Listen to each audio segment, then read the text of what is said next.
Morning, all. Welcome to a news of the day, which is kind of sort of early as we get set for hockey to start in around 20 minutes' time.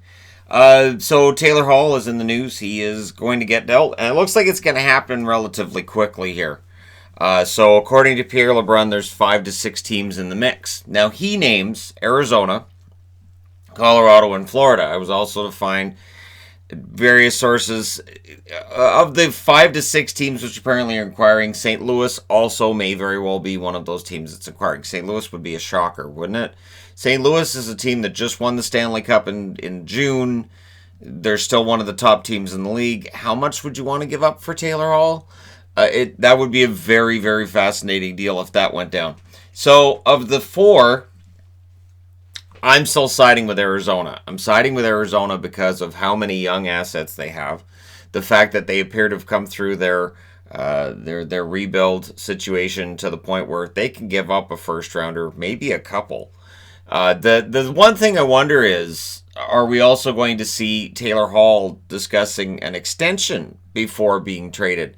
Because if he actually agreed to an extension, then New Jersey could ask for a lot more for Taylor Hall than what they would be able to get for him as a pure rental. So it's going to be interesting. Apparently, he may very well be scratched tonight as well, if he's not dealt before today's game.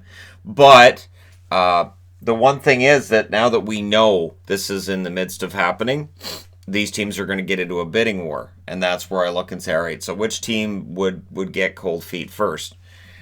I think St. Louis, based on Stanley Cup win, they already have a really good roster. Colorado, they have the future assets, but while people can look and say, oh, they got a lot of cap space, yep, Makar's going to need to get signed at some point, so you want to make sure you're not making it so a year or two down the road, oh crap, we can't sign Makar if we don't get rid of somebody from our core. And Florida, well, they just put $10 million into a goaltender. Do they really want to put $10 million into a forward in Taylor Hall? Which is likely what it would take. So again, I come back to Arizona, a team that's been run very well, and we'll see what ends up happening. But my money would be on Arizona personally. I'm not putting any money on it. Caden Primo's been sent down by Montreal. Charlie Lindgren's been called up. The timing of this is curious. Now, it may very well be that there are no back-to-backs for Montreal before the Christmas break. So they're sending Primo down so he can get some playing time in the AHL. And Lindgren can sit as the backup. So Kincaid and Primo can split starts for their American Hockey League team. And Lindgren can basically ride the pine unless something were to happen to Carey Price. So yeah, that's the situation today with Montreal's goaltending. We'll see where we're at tomorrow with Montreal's goaltending. Seems to be a rapidly changing situation. Yesterday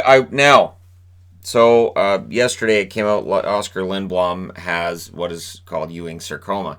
Now, I've seen it spelled with Ewings. I've seen it spelled Ewing sarcoma. Since WebMD listed as Ewing sarcoma, that's what I put on the board.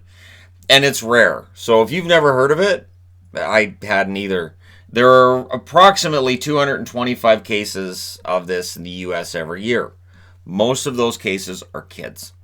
So in most cases, these are kids. You're immediately treated with chemotherapy. This is why they're saying right away, he's not going to play the rest of this season. So you're immediately treated with chemotherapy, and it is unusual to find it in adults. So that's where studies get kind of rare, kind of odd, in that studies will tell you that adults don't survive this as well as kids. But one of the issues that some doctors take with those studies is that in terms of chemotherapy drugs, the adults are usually given lower doses than kids because an adult body can't handle it as well as a kid's body can.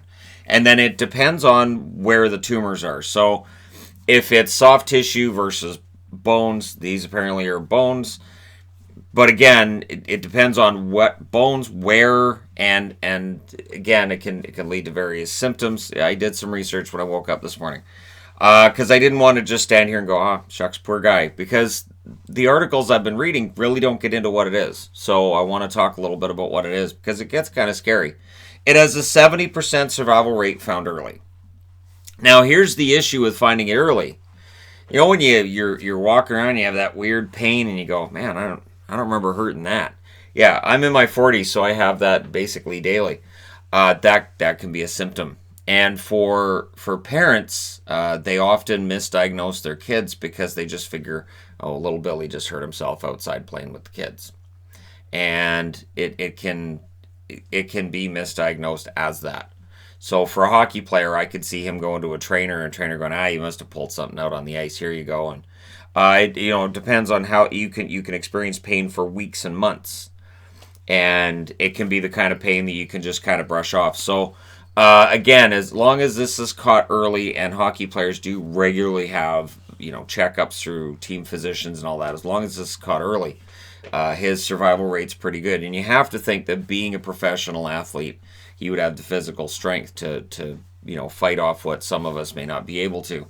The one tricky part then is, in 30% of cases, within 3 to 5 years after treatment, it'll recur. And if it recurs, you can't use the same chemotherapy drugs again, because then you have a toxicity issue and all these other things can crop up. So he has a long journey ahead of him. And, this is tricky, because one thing that was mentioned was, for people who end up with it in their leg or in their arm or anything like that, there are some who end up being amputees from that. So it's kind of scary. And remember, the amputees would still be in that 70% survival rate, because if you're alive, if that's what it takes, that's what it takes. So it's not something that we would normally be talking about, as the hockey world sends us down all these paths we wouldn't normally talk about. And this is one of those really, really rare illnesses. The trick with the rare illnesses too is they likely don't get the amount of attention when it comes to research as the other ones that are really, really common. So all my best to Oscar Lindblom, to the Philadelphia Flyers, and hopefully, for anybody who's wondering what's that, hopefully I've enlightened you just a little bit. It's something that doctors admit they don't see often enough, and so it's they have their treatments for this. It is the normal cancer treatments, which may involve radiation, all this, and can if it had if it had spread at all, if it had not been localized. That's where you get into some scary numbers. But they're not getting into any of the specifics. Don't blame them at all. I'm only mentioning what this is and what he's fighting. And all the best to him. So there you go. Just news of the day. And we'll see whether or not Taylor Hall gets traded over the next 24 to 48 hours. There you go. Let me know your thoughts. And I understand this is, one of those sobering things. So it's in there. I was trying to figure out over the last almost 24 hours how to fit that in, and hopefully I did it well enough. Let me know your thoughts. Don't forget to hit like and subscribe if you're browsing your way through. You just happened upon this video. Thank you guys so much for watching, for all your support. It's going to be a busy Saturday. I will talk to you again soon.